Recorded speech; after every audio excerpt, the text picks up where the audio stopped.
presenters to introduce themselves. So Ed and LuVerne, thank you. Hello. Thank you, Angie, and welcome to the people that have signed on. This is exciting. I'm Ed Krumpe. I'm a retired professor in the College of Natural Resources at the University of Idaho, where for about 36 or more years I taught wilderness management, wild scenic river management, protected area management, and did a lot of survey research and worked with LuVerne and others in putting on training sessions and parts of these national conferences. So we wish we could be gathering in person and maybe hoist a few, but we're pleased we can all get together this way.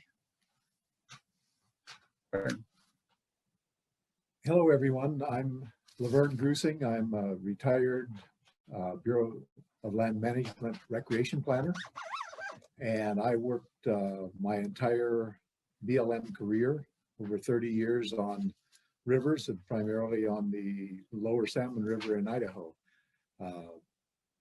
which is still a study river in the Wild Scenic Rivers Act, even though it was designated as a study river in the original act when it was passed in 1968. They put in a little passage in there that said that it would remain a study river until Congress decided that it shouldn't be anymore. And Congress has never made that decision. So it's managed as the Wild and Scenic River, but it's not. Anyway, I worked there for years. I'm now retired. I live down on the Clearwater River in Idaho, and I'm happy to be part of this training. So I mean, the purpose for our session is to talk about kind of the history and background of the Wild and Scenic Rivers Act. And many of you know the basics, but it frames a lot of what has happened and what's happening today. And something I'd like to start out with that doesn't necessarily appear on some of the websites is I spent most of my career studying the most dangerous critter on these rivers. Has the ability to destroy things or cause conflict and all kinds of stuff. Of course, I'm talking about. Did a lot of survey research and worked with collaborative planning with people. And so I'd just like to point out that some things about the public perception. The Wild Scenic Rivers Act, it's, I guess I just should say it, most Americans don't have any idea about the Wild Scenic Rivers Act or what's really in it. Now, many have heard about it, but that's about as deep as it goes. So that's one of the challenges I think we, or you as river managers, face, is that the public perception is amazingly shallow. It's amazingly shallow. They've heard about it, but they don't know much about it. The good news is that groups that have been surveyed or worked on planning processes and stuff, people that have some knowledge of the Wild and Scenic Rivers Act generally have a very positive feeling. So it's, you know, it's right up there. It's recognized with national parks and wilderness and wildlife refuges. It's recognized as a valuable part of our conservation legacy in America. So that's good. But even among those people, most of them only know about a river that they live near. If it's designated, they'll know a little bit about it, or if they've recreated on a river. So they may have gone from, you know, Ohio to Float to Rogue, so they'll know a little bit about that, but they know about it either because of proximity or because of recreation uses they've done, of those that do know. And then finally, I'd like to talk about, there are some negative perceptions. And these seem to center around fears that are brought up amongst the public. And one of the fears is that that land will be condemned and access will be restricted. And whether or not that's true, that's part of what's said about wild and scenic rivers, or that people assume that it might be a problem. So I classify that as fears about condemnation and access. And we'll discuss that a little bit more later. Another fear is that it's going to limit their recreation or tightly regulate it. there won't be hunting, there won't be any powerboats allowed. So there are negative perceptions that it's a restrictive thing, and they've used this river and they like it the way it was. They don't want to be limited. Whether or not that's even being proposed, that's part of the concern. And then there's oftentimes public comment about local businesses will suffer because it's a restrictive act. And, as most of you know, where there's wild and scenic rivers, there's a lot of small businesses and things that thrive because of the river, but it's something that does come up. And then the other thing that has come up a number of times is a concern that property values will decline if there's a wild and scenic river or something becomes designated a wild and scenic river. And of course, nothing could be further from the truth, both with national trails and rails to trails programs and with rivers, property values in close proximity have almost always risen consistently. So that's the main thing about public perception. And then I also want to mention that thing that might complicate your job is that politicians have different perceptions, and it's just amazing. They can brag on a wild and scenic river or a wild and scenic river that's designated. They can brag upon it, or they can make very negative comments that might not even be relevant, but it might serve to strengthen their view in a particular constituency that they're dealing with. And so what politicians say about wild and scenic rivers, we have seen that it just varies wildly. It's just all over. You can't make a blanket statement that they support or they don't support them, because they use it very much to their own convenience. But you as managers kind of have to deal with the fallout of some of that. So yeah, that just gives you a background in that you have more technical sessions coming, and we're pleased to see there's nice enrollment in that. But you're dealing with something that's been around for 53 years, and yet there's still a lot of unknowns about it. So let Vern comment. I think what I'll do is start out with the basic history, and I'm not going to go into great detail about the history, but I want to talk a little bit about how the act came about, who some of the players were, and then get into the act itself and as it was written from an historical perspective. In other words, how I'm going to talk more about the implementation of the act from the beginning and how that affects what is going on now on the rivers and with the Wild and Scenic Rivers designations. So to begin with, I think we have to bring up a couple of names that are very important that were instrumental in getting the ball rolling towards the act itself being passed. And Frank and John Craighead, who were wildlife biologists in Montana and Wyoming, mostly around. They're known for their research in Yellowstone National Park, but they were instrumental in getting the idea, putting forth the idea and developing a grassroots constituency for the idea that we need to protect some of our rivers. We need to protect some of our free-flowing rivers. We need to keep the nature of the river as it is. We need to keep it in a natural state. And they were able to convince a couple of politicians to join their cause and actually get it done. Among them were Frank Church from Idaho and Gaylord Nelson from Wisconsin were really instrumental in the act itself being introduced and finally written and passed.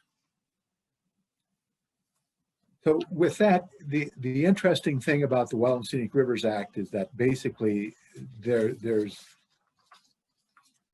the important thing to to the authors of the act and to the people who were pushing for it at the time was simply that we needed to protect free-flowing rivers. That is mentioned time and again in the act itself.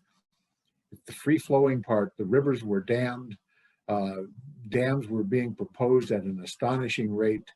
The numbers of dams that had already been built was quite amazing, and there didn't appear to be any slowdown.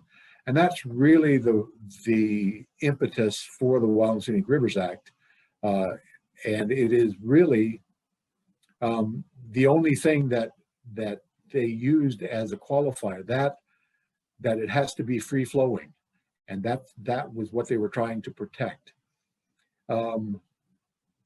So that was the basis for the act. And so when it was written so that the acts, the rivers themselves would be protected simply by being designated. The free-flowing nature of the river would be protected. And so what they did in doing that is they had different types of designations that they came up with. And most of you know these, I would assume you know them anyway. But there are three types of designations. They're wild, scenic, or recreational. And those are confusing to a lot of people, and they've caused some real issues in designating rivers, because the fact that it's wild does not mean that it's like a wild whitewater river or anything. The fact that it's scenic doesn't mean that it has, necessarily terrific scenery. And the fact that it's recreation doesn't mean that it has any recreation at all. What those designations refer to is the amount and type of developments along the river segment that's being designated. And it has to do primarily with access and roads. Those were the primary. A wild river is basically inaccessible by road, except at its beginning and end point. There's no roads along the river by definition. That's on the wild river. On the scenic river, there's more access. There can be occasional short parallel roads, and there can be some forms of human development, including things like ranches or lodges or living houses and that kind of thing. But it is still a free-flowing river where the river is the main attraction and is not the developments along the river. And finally, the recreational, there's no limit whatsoever on what kinds of developments can be along a recreational river. So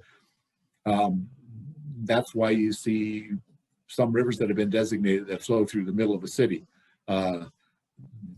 Those are without doubt recreational rivers, not because there might be recreation on it, but because they're fully developed along the shorelines.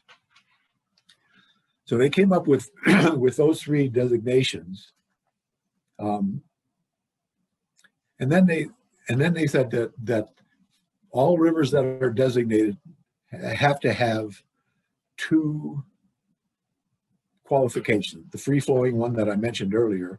The other qualification is that it has to have an outstanding remarkable value, at least one. And the definition of outstanding remarkable value has been bandied about quite a lot. It changes still, and there are different outstandingly remarkable values that come on board as being important that weren't thought of as important when the act itself was written. And the values that they listed in the act are scenery, recreation, wildlife, fisheries and wildlife, cultural resources, historic importance, and that's really it. The rivers are required to have some kind of water quality standards. They need to meet national water quality standards, but not necessarily in order to be designated, but they have to be able to meet those standards at some point through management actions or whatever, so that the water quality is acceptable and does meet the national standards for water quality.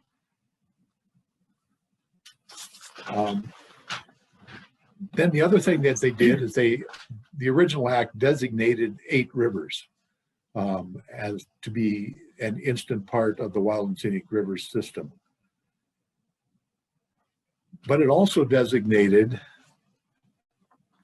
a whole lot of rivers that were to be study rivers that they directed various federal agencies to study and make recommendations on whether or not it should be part of the system. And then it also suggested that all federal agencies, at least, and in cooperation with state agencies when possible, do rivers inventories to inventory all of the potential rivers in the areas that they were responsible for. So that's kind of how the system began to get built up through the act itself. Yeah, so it sounds like there's a lot of things that aren't terribly concrete, but you have to look back at the time when it was passed and what the purpose was. And I'd just like to mention a little bit of that background. America was aware of expanding settlement and the expanding development. We had so many dams being developed. And then water quality and water pollution was a big problem. You all heard about the Cuyahoga River catching on fire the year after the passage of the act. I mean, things were in pretty dire strait. But also, we had a number of things, Water Quality Act, and a number of things in the 60s there that people were saying, hey, enough is enough. We've got to start taking care of some of these things. Now, many of you are familiar with wilderness and the Wilderness Act. I mean, that was a product of 8 years of debate and 64 different versions introduced and stuff. So that was so thoroughly debated. And then a hallmark of the Wilderness Act, it's never been amended. The Wild and Scenic Rivers Act came 4 years later. They were doing a lot, but one of the messages that was learned is both the Wilderness Act and the Wild and Scenic Rivers Act, they're a product of compromise. And even the 3 designations, and particularly the recreation designation, part of that was a compromise that if you want to get this through, you can't be specifying everything, just kind of leave it alone, back off. And so that, of course, that creates problems for you as river managers in that you have an act that's pretty wide open. And of course, the Wild and Scenic Rivers Act has had dozens and dozens of amendments. So that created part of the problem. The other thing was, when I said it was an era of people being interested, when Lyndon Johnson signed the Wild and Scenic Rivers Act in October of '68, at the same time and on the same day, he signed the Wild and Scenic Rivers Act, he signed the National Trail System Act, he signed the North Cascades National Park and Ross Lake and Chelan National Recreation Areas Act. He's created and signed the act to create the Satan Wilderness and the Glacier Peaks Wilderness, and he signed the act to create the Redwood National Park. And that was along with Wild and Scenic Rivers Act, all on the same day. So needless to say, it was a little bit different time in America. But it also was an exciting time. I was a junior in college at West Virginia University, and the day after it passed, a professor walked in a natural resource course, and he says, "Great news, you guys, they passed the Wild and Scenic Rivers Act." He said, "There's going to be hundreds and hundreds of rivers, and every person in this class could be a Wild and Scenic River manager within 4 or 5 years." Well, we were excited, but it's taken a while to build this. The effect of the dams. I mean, there were so many, and you've seen it on some of the websites and things like this. That I mean, we have 13,400 miles of wild and scenic rivers designated, but there's 75,000 large dams on 600,000 miles of rivers in America. So the Wild and Scenic Rivers Act, we're proud to say, wow, we've got 226 designated, but that's less than 0.5% of the river miles in America. So it is an attempt, and thank heavens we've had this attempt to hold on and to say there's got to be some free-flowing segments, and we're willing to live with free-flowing, whether there's no road access, as in wild, or other levels of condition that LuVerne mentioned. So my prediction is that it is a hallmark piece of legislation in that when other people look at America and when America looks back on itself, and we've got first national parks, we've got wilderness, we've got wildlife refuges, we've got some things to be proud of, and they're not creating more rivers, and they're not tearing out many big dams that I'm aware of. And so the rivers that are being designated, the rivers that are being studied, will in essence grow more and more important and valuable to the American public. So at least even though you're in a challenging management position, you're managing something that will become more and more valuable. I mean, the first national park was 1872.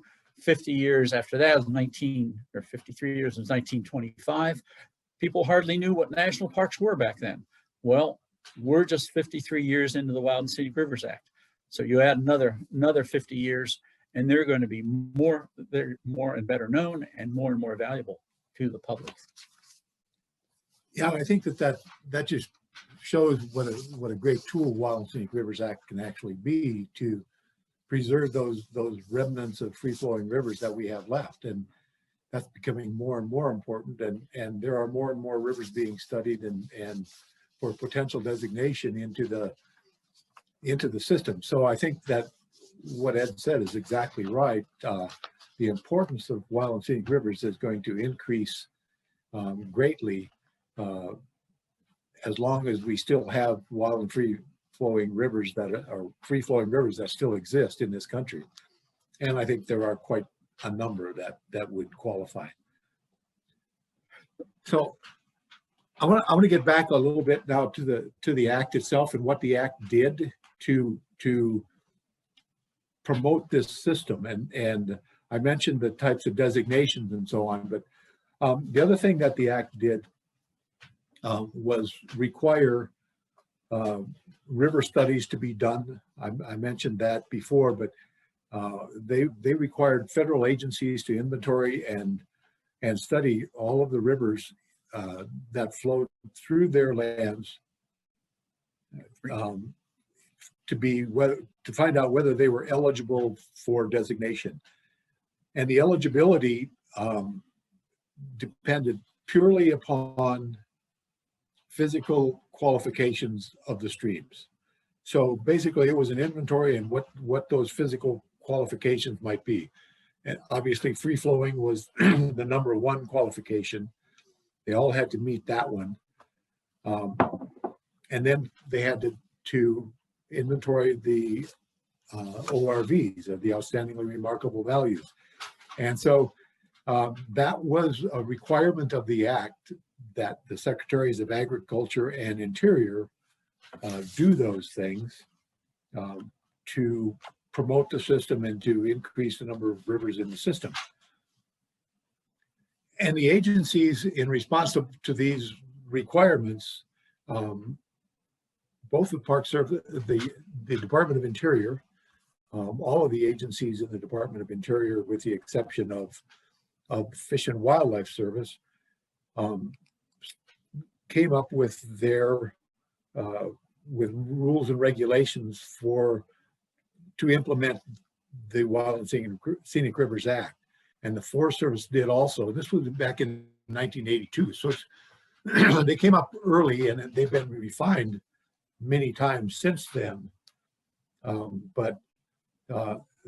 they continue to be refined as to how agencies approach their the Wild and Scenic River studies that they do. But now in the Forest Service and the Bureau of Land Management, at least, it is all part of the planning process.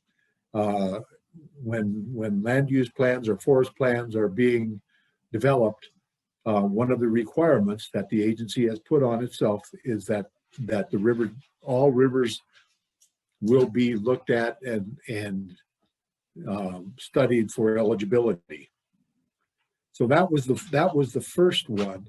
Then the second classification that they have, the first one is eligible, the second one is whether or not it's suitable. And the suitability study is when politics, local management, and NEPA become involved. And that gets to be a study basically of the social interactions of people with the river, whether or not the local politics will support that, or national politics for that matter will support designation. And that is all studied along with the environmental impacts of designation. And that means the environmental impacts on other resources along the river, whether or not logging will be able to be done along a river, or whether or not ranching can continue on a river, or some subdivision type of developments can occur. And that's all part of the suitability process that is, in truth, the most difficult part of any river designation process, because now you're dealing with the politics of the matter, and really the resources themselves become secondary to the political resources that are involved. So that's how the Act envisioned increasing this, by going through these studies, by doing these studies, by requiring these studies to be done. And then the Act put on just a couple of statutory protections that are actually listed in the Act. And there's not very many. It's all dams and power projects are prohibited. That's the major statutory protection that the Wild and Scenic designation gives to a river. And in some cases, in a river that is to be designated wild, there is a strict prohibition on mining and mining claims even. But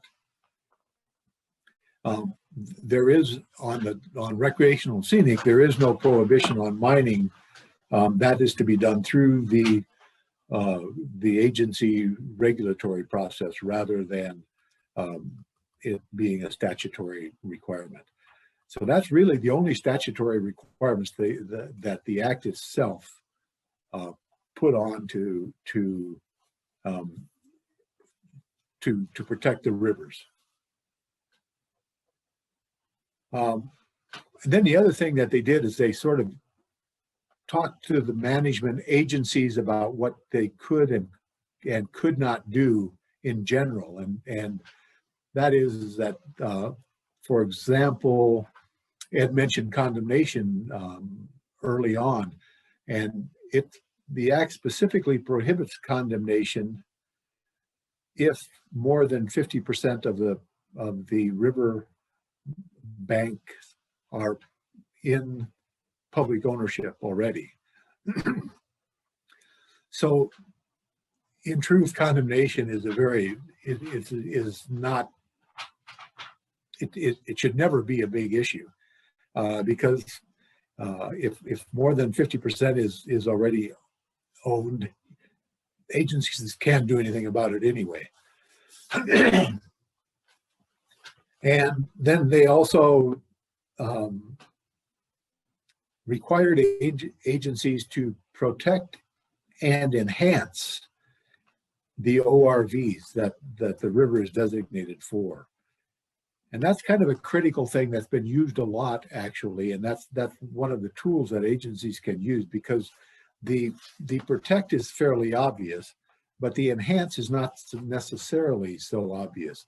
But that gives the agencies the opportunity to bring the water quality up to standards, that it can enhance the water quality. And it can enhance the riparian vegetation by doing projects that will replace the vegetation on areas that have been overgrazed, or they can use that as a reason to remove cattle, for example, if there's too much grazing, or at least reduce the amount so that the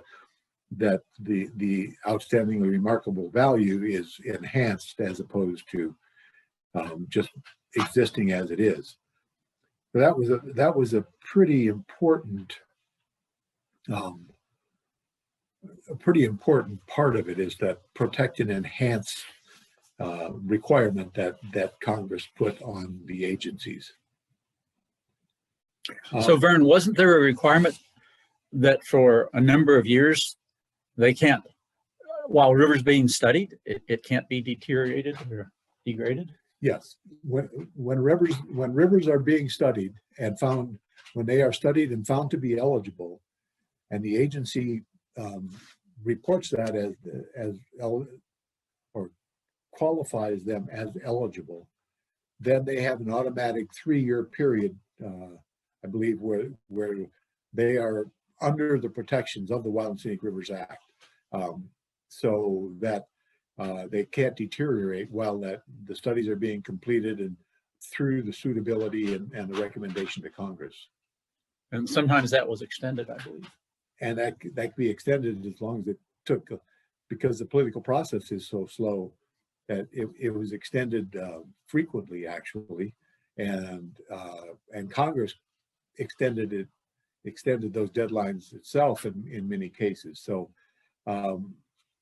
that is an important part of the whole process, is that study rivers also have protection when they're officially being studied and for inclusion in the Wild Scenic River system.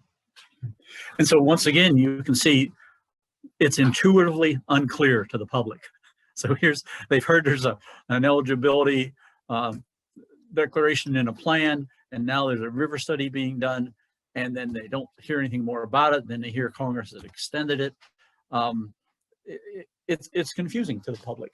And I think part of the burden on river managers is to help clarify that, or assure the public that this is normal process and that how things will evolve. But it's not your fault, but it is just how this whole thing has evolved. Yeah, and Congress also talked about land acquisitions along a designated river and what can and cannot occur. And they limited the acquisitions, actually. First of all, they limited the boundaries of public lands along rivers to no more than 320 acres per mile. And when you're in the West and you see some of the deep canyons, that's it doesn't go up more than a quarter of a mile from the river following those boundaries. And that may or may not be important. It's important if there are a lot of private lands scattered or interspersed with the public lands, which people have found out. And you can't use condemnation to do that. But it did give some tools, like the Land and Water Conservation Fund can be used to exchange lands out of private ownership and into the public ownership and that sort of thing. And those are good tools, and they've been used extensively, far more extensively than that fear of condemnation that we mentioned earlier.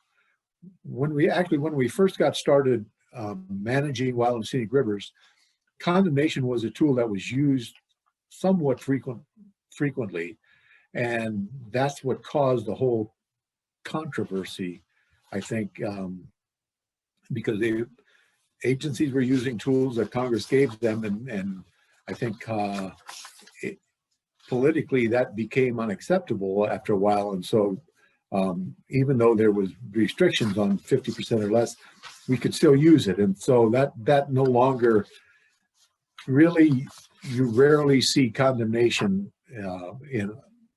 at all, but not in a river corridor. You rarely see condemnation. Let me hasten to add that with 75,000 dams, these are large dams, condemnation was used extensively across America. And I might say in many cases ruthlessly, particularly in the early years. So starting in the 30s, and they started to build large dams, and the Army Corps of Engineers, whole towns, homesteads just were condemned, and they had a recourse where they could challenge it, but they usually weren't too successful.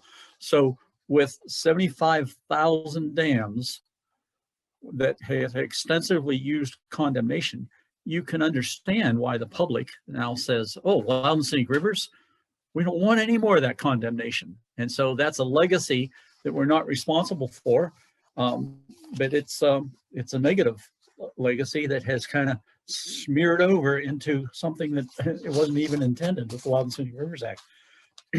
But like LuVerne said, there are other methods of acquiring land, conservation easements, scenic easements, working with partners to control and protect the qualities along a river. So river managers all over America have been amazingly creative in how they've pursued these. I think it's important to realize also that when this was first implemented, there was no such thing as, friends of the Salmon River, or friends of the American River, or friends of anything. That just didn't exist. And that's part of the reason that people looked on it as purely a government thing, and it didn't, the government is not supposed to be pro or con, they're just supposed to carry out the law. And so everything that happened that people looked at as possibly negative was totally blamed on the government, and the government had no support groups, if you will, because there were no Friends of the Rivers and so on. They started developing fairly early on, particularly in non-public land states. In the Northeast in particular, was probably the birthplace of the Friends of various rivers groups. And part of that is due also to another provision in the Wild and Scenic Rivers Act, and that provision is that there are two ways that a river can be designated into the system.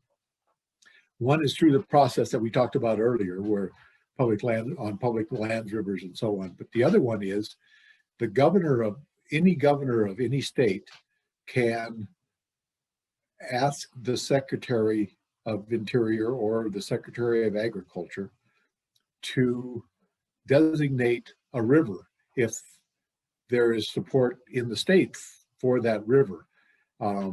That happened, that doesn't happen too frequently, but a lot of the rivers that were designated in the northeastern part of the country and in the non-public land states were designated because there were Friends of Rivers groups that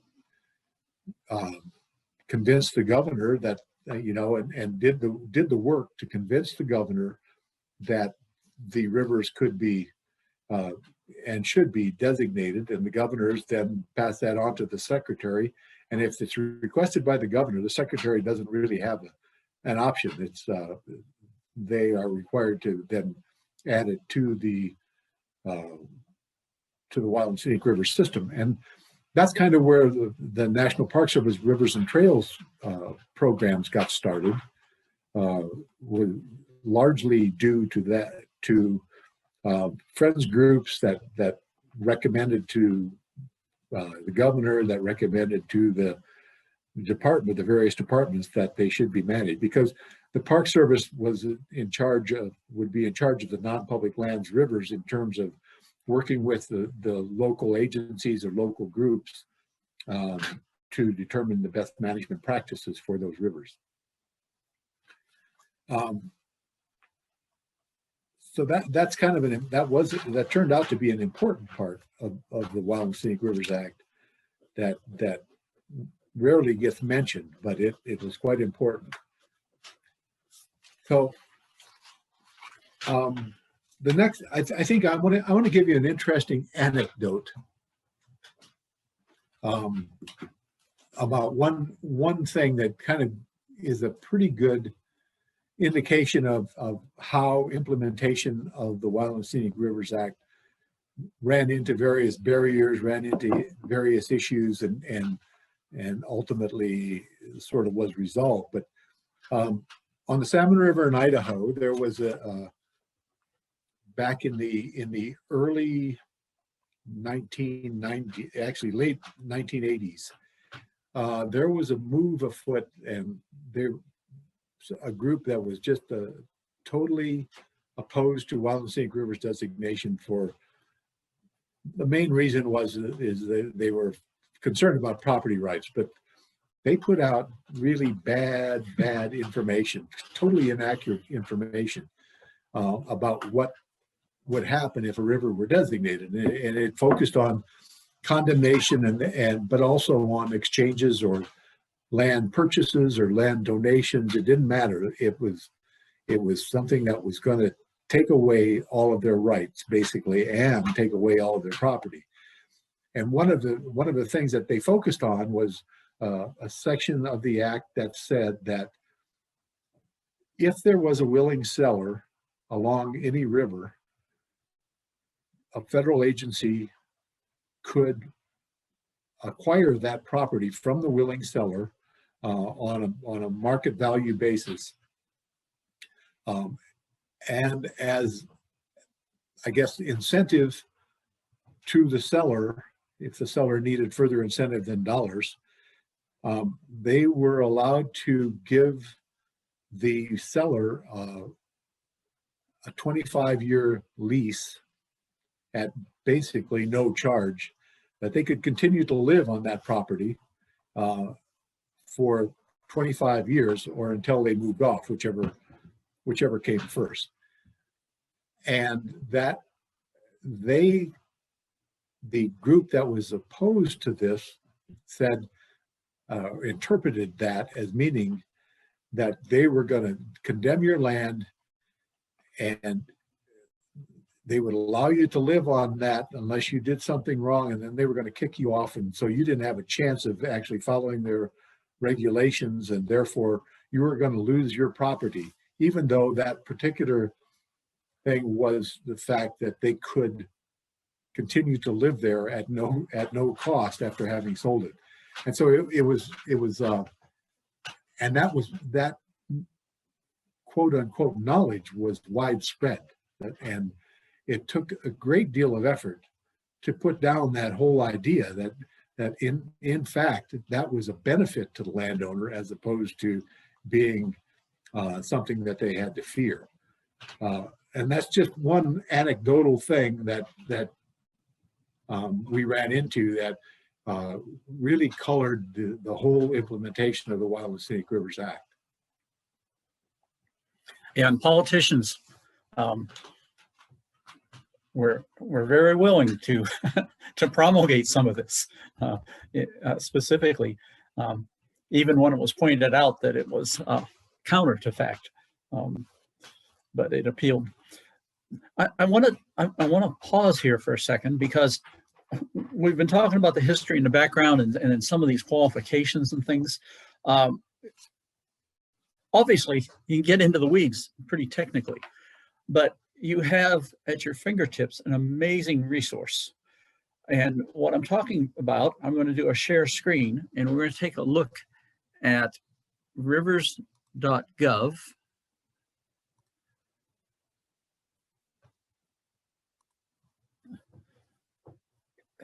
And what's nice, it's a simple, it's a website simple enough for even someone of my age to remember, rivers.gov. But boy, they didn't have anything like this back in the early days when Vern was first working on the salmon and when I was working with wilderness things.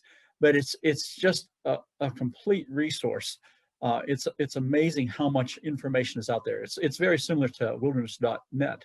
But so I'll just point out a few things. So on these tabs, I have a little trouble with my mouse. On these tabs, there's a lot of just basic information, designated rivers, general things about the Wild and Scenic Rivers Act, study rivers. So there's a lot of information there, and you can click on any of those. Nationwide Rivers Inventory. Under management, we'll talk a little bit about the Interagency Council, but it has links to the agencies, amazing links to management plans. If you click on something like this, you can go down and then you find management plans that have been published for almost every river that's out there. So it's just amazing how much detail that you can find on this site. And so I know when we finish this session, many of you are going to attend the other sessions for the week. But there's going to be a lot of questions, and you can get back to answers through just so many things here. Just an amazing list of, and it's a little slow, amazing list of publications and information that's out here. So like white papers and reference things on policies, and you hit the little plus, and then there they'll have the actual PDF. So I just encourage you to tattoo on your wrist, rivers.gov. There's just so much out there. They're willing, if you see errors or anything, they're willing to update and change. If you have some great resources or information you'd like to share, you can contact rivers.gov, and they're wide open to making this a continuing growing site and better site. But it is quite a resource and because we're dispersed all over the place. And of course, travel budgets to attend conferences and stuff are limited, but you have a wonderful resource on the rivers.gov site. Yeah, it really is a great resource, and I mean it's constantly being renewed and redeveloped in a lot of ways. But it is even back when I was working, when this first came about, it was a great resource, and the people who have put it all together really deserve a lot of credit.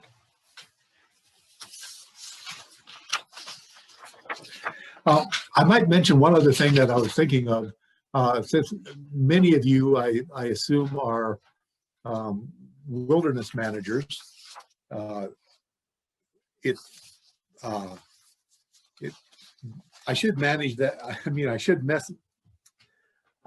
mention that the act itself mentions that if a river is flowing through a wilderness area, and the wilderness area is designated and the river is designated, the most restrictive designation will apply. So in wilderness areas, there are wild and scenic rivers that are designated, but the restrictions on management, if it's flowing through a wilderness area, it's the wilderness area restrictions that will be applied to the river corridor as well. Of course, there's always exceptions to that because Congress wants to have their finger in some things. And so in some cases, Congress will say in the designation document when the river is designated that the wild and scenic rivers restrictions will apply. But that's rare. It happened the main place that it happened is on the main Salmon River in Idaho. But that's not very usual. So if you're on a river in a wilderness, figure on the wilderness restrictions applying.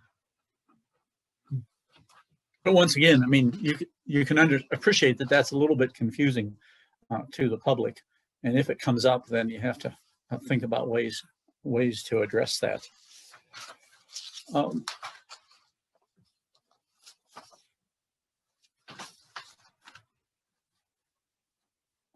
we have any questions, do you think? Or yeah, we're kind of winding down. Yeah, well, Angie mentioned that, yeah, if you have questions, to click on the chat and just type it out quick, we'd be happy to discuss more things, because we know we've covered a lot of territory, and some of it's confusing.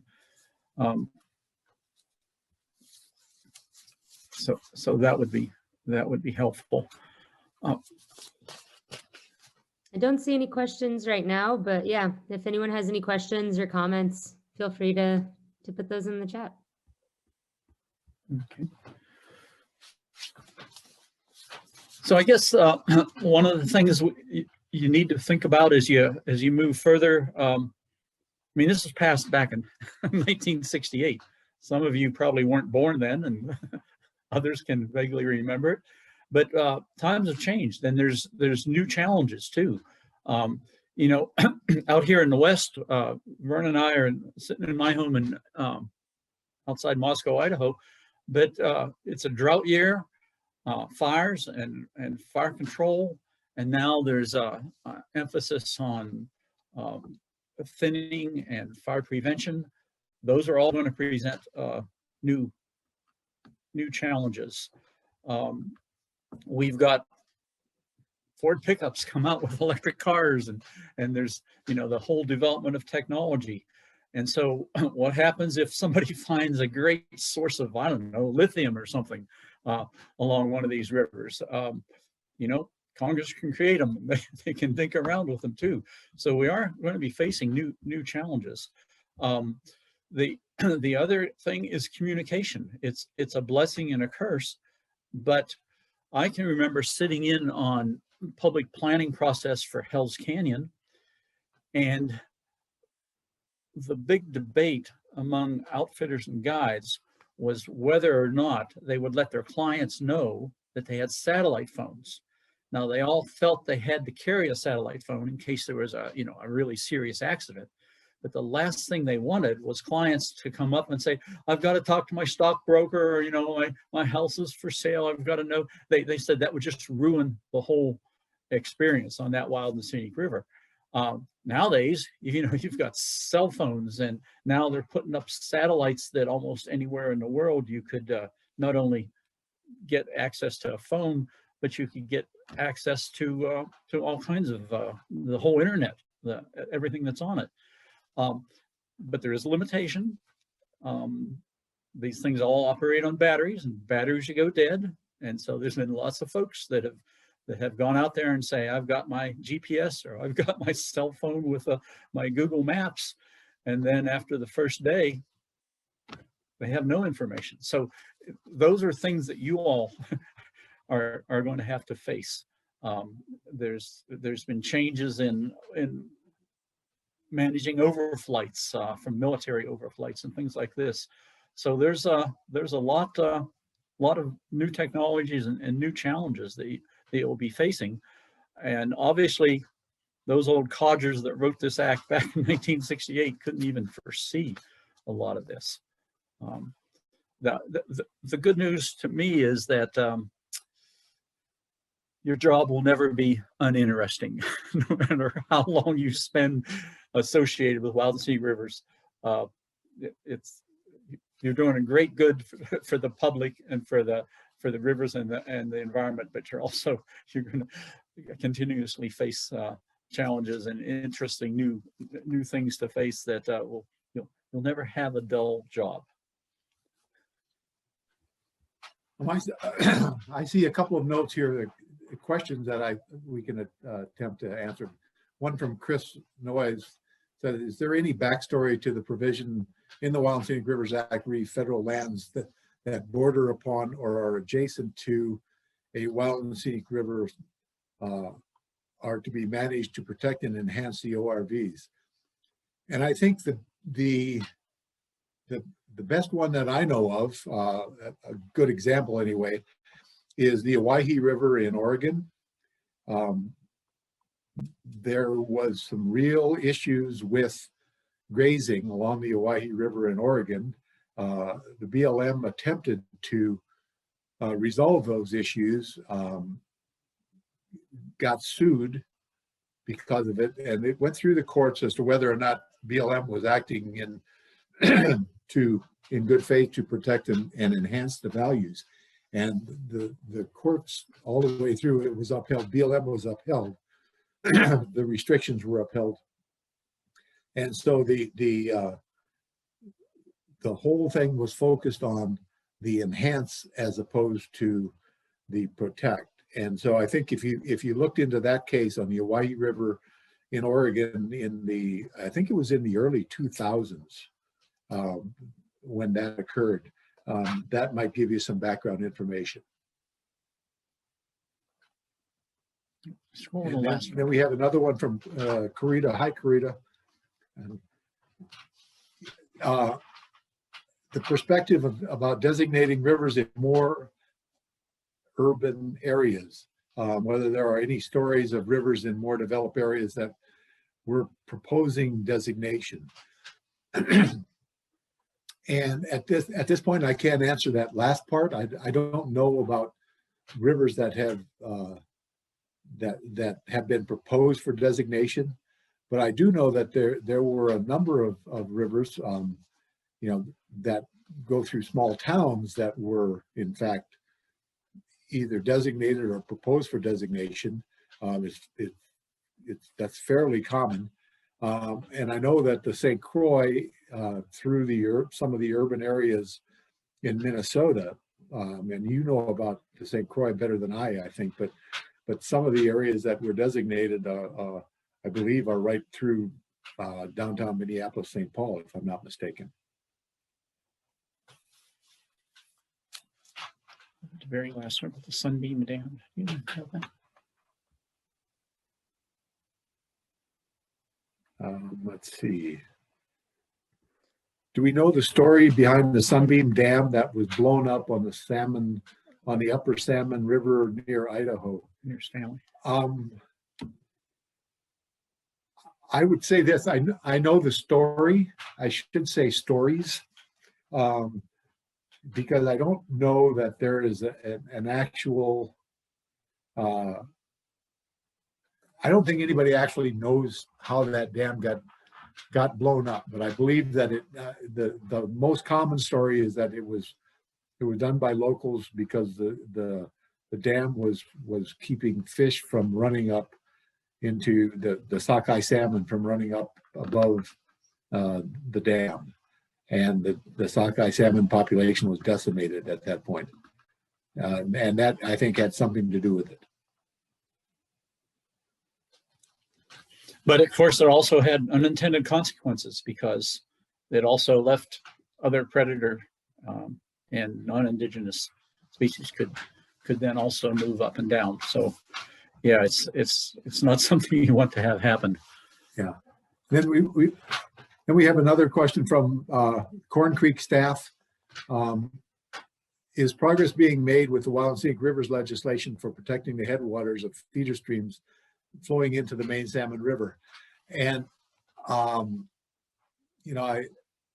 not being flippant, but you'll have to consult your forest about that, because most of the headwater streams that come out of the north side of the Salmon River are in the planning process right now for the Salmon and Clearwater. I mean, for the Nez Perce and Clearwater National Forests, and I'm not.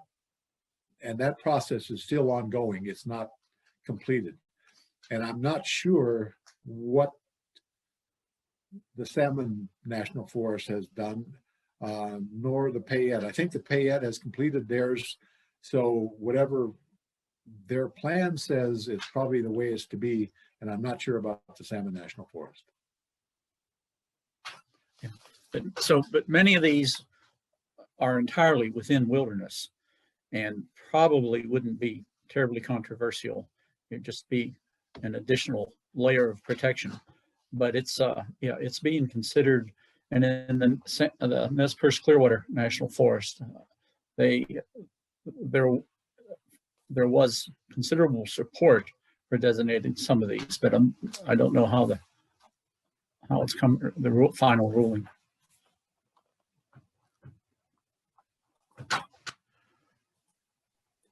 One addendum to Karita's question. You mentioned that water quality was certainly an issue early on in the designation process when the Wild and Scenic Rivers Act was first developed, and that's true. It certainly was an issue, but I think it was largely an issue because the act was interpreted to mean that it had to have good water quality to be designated, whereas I think later interpretations of the act said that water quality needed to be, it could be designated, and then the water quality would be enhanced through that designation through management. And that, so it's kind of two different things in two different interpretations of how the act was implemented. And so that kind of addresses the non-degradation policy that has been debated quite a bit in wilderness. And so, I mean, basically the argument is if a new river gets designated and it has a lot of compromises and there's poor water quality and stuff like that, does that mean that other existing ones can be lowered to that standard? And it doesn't mean that, because it says that you protect and enhance. So they have, from the beginning, and this wasn't as clear in wilderness, but from the beginning with rivers, it was protect and enhance.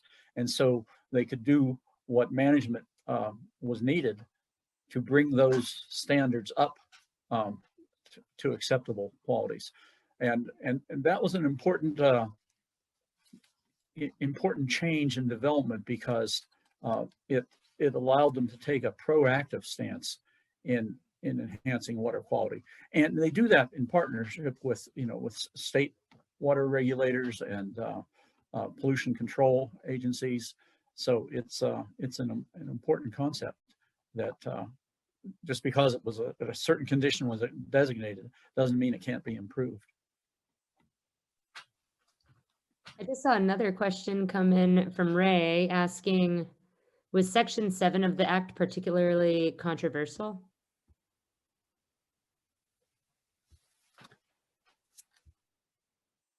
I don't think it was. Mention what it was first. Whether Section 7 was particularly controversial, and that had to do with the well, my mind just went blank. Hang on. I don't think it was all that extra controversial necessarily, but it, let me just make sure I'm not talking crazy here.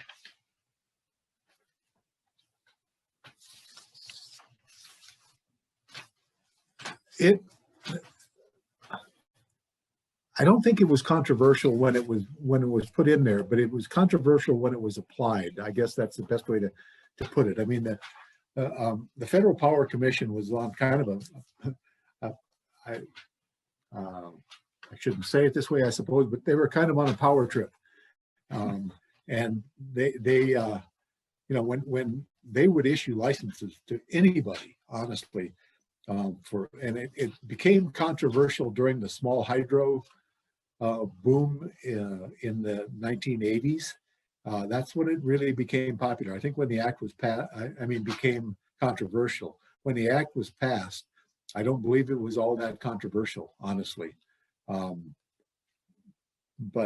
when people started to try to do small hydro projects, and I can give you a good example of that too, like on the Salmon River, they decided, or they had a proposal to drill through an oxbow for small hydro. In fact, it was two separate oxbows on the Salmon River in the study river itself that would just divert up to 2/3 of the flow through a tunnel that they would drill and just deliver it to the, on the other side of the oxbow. So it was using the natural forces of the river and the natural fall of the river to develop hydro. And the Federal Power Commission was on the verge of issuing that license to do that before anybody found out about it. But once it was found out about, then that got stopped quite easily by referring to Section 7. And then the other thing, I mean, it's kind of like mining. There was a lot of private entrepreneurs that were looking at anywhere you could propose to put in a low head hydro. And so they didn't care whether it was wild and scenic or in a wilderness or whatever. What they were selling was their ability to help you apply to put in a hydropower. And lots of times that was irregardless of whether or not there was any transmission lines or even any possibility of building transmission lines to get the power. Some of these were proposed in wilderness. You couldn't even put a new transmission line in. So there was quite a little push with these companies that were contacting all kinds of people saying, hey, we can help you do the application process for a low head hydro. And all kinds of other parts of the act would preclude that. But when it was passed, I agree with LuVerne, it wasn't a great big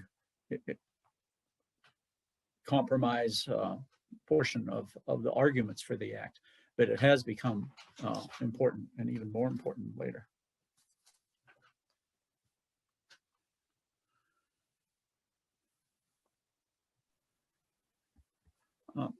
Well, we have about 10 more minutes in this session. So again, if you have any questions, feel free to put them in the chat. Also, while you're thinking of some questions, for those who may have joined a little late, I'm going to put a link to a survey for this session and for each session. It's the same survey for every session in the chat right now, and we appreciate any feedback. Yeah, Angie, if we could also make available our email contact for LuVerne and I, in case people, more questions come up or something they didn't think of, we're happy to at least attempt to answer those. Yeah. It might be already out there. I'm not sure, but if it's not, we can certainly make that available. Yeah, I can add those to the chat right now.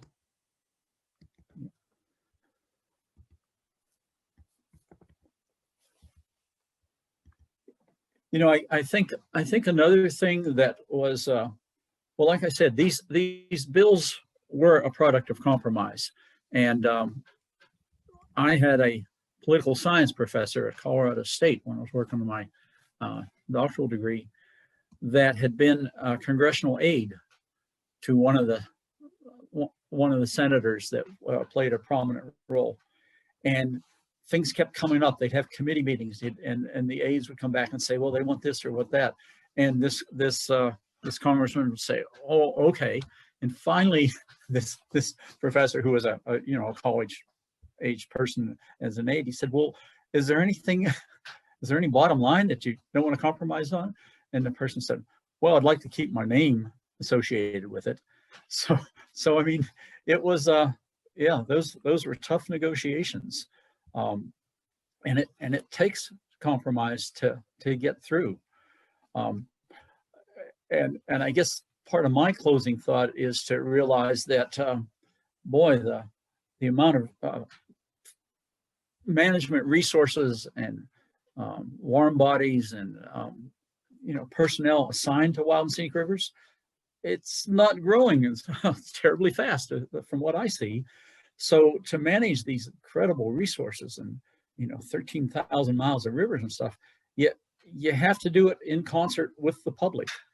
And so I think a terribly important part of Wild and Scenic River management managers' jobs is to maintain that contact with the public. And something that we've found that kind of surprised us is lots of times there'll be a push and there'll be some committees formed, or maybe there's a festivity, you get the press to cover stuff and you say, wow, you know, the public's well informed about this section of the road or whatever of Wild and Scenic River. And then 3 years later, people come along and just kind of seem to not have any idea. Well, what we've discovered over time is that, and this is true with wilderness and national parks, Wild and Scenic Rivers, is that there's a tremendous turnover in the public.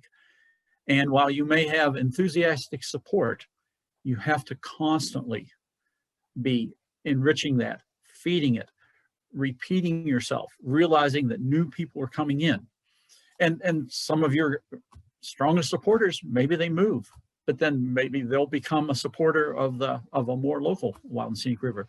But my point is that it's incumbent upon managers to make that extra effort to connect with the public and constantly be informing them about what's happening and why the river is important, and how much, you know, people are enjoying it and using it and the benefits that it's providing.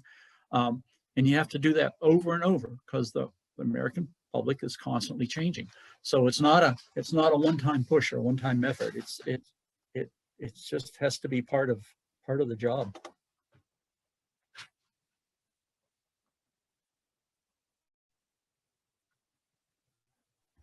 Let's see some new.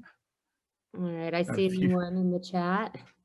So it Okay. says, I'm wondering how federal agencies and partners assess impacts to wild and scenic river systems caused by dams further downstream. For example, the Lower Snake and Columbia River dams that have degraded the return of king salmon to upstream wild and scenic rivers, like Maine salmon and Middle Fork of the Salmon. How are these impacts included in formal recommendations by federal agencies regarding the removal of downstream dams? You know, I don't think that they were ever really discussed at all, frankly. You know, the Snake River above the four dams on the Lower Snake, you know, up all the way up to the Hells Canyon Dam, was considered to be free flowing, which it was when they made the study. No more dams were built, but that they never considered what the Lower Snake River dams, which were already in place when the Snake River was designated under the Wild and Scenic Rivers Act, what those dams, what the impact of those dams were on, particularly on the fish. I mean, that's the biggest thing that they've impacted. Between the salmon and steelhead, they've decimated those fish runs. That was never considered, never studied. It never was part of the discussion at all that I'm aware of. Yeah. So that didn't reduce the values of that section of river that was still free flowing. I think another thing that's an important lesson in environment and ecology in my visits with fellow faculty members in fish and wildlife, one of the biggest surprises is how fast some of these anadromous fisheries will return once a dam is removed. They had initially predicted on some of these that it might take 6 or 7 years, and it's occurring in 2 years or 3 years. Salmon and steelhead are seeking these out and returning. And the stories about the mud flats that are going to, you know, decimate the river for years, those are getting vegetated and stabilizing. So yeah, the recovery of rivers once dams are removed is probably going to be way faster than anybody had predicted. Now, and I think, Nick, what you asked the question about how if the impacts on fish were included in the formal recommendations regarding the removal of the downstream dams. I think not that I'm aware of, not at all, but I think that it's probably more telling that the Threatened and Endangered Species Act, which has far more regulatory procedures than the Wild and Scenic Rivers Act, is also not used in that regard. In other words, you know, the removal of the dams, of course, is saying, well, we've enhanced the fish runs, and therefore that's good under the Threatened and Endangered Species Act. But basically, they only talk about the fish going up into the Snake River and the Clearwater rivers for the most part when it comes to those fish, and it's not being used. Even the T&E Species Act is not being used as effectively as it should, in my opinion. And the Wild and Scenic Rivers Act is not being used at all that I'm aware of.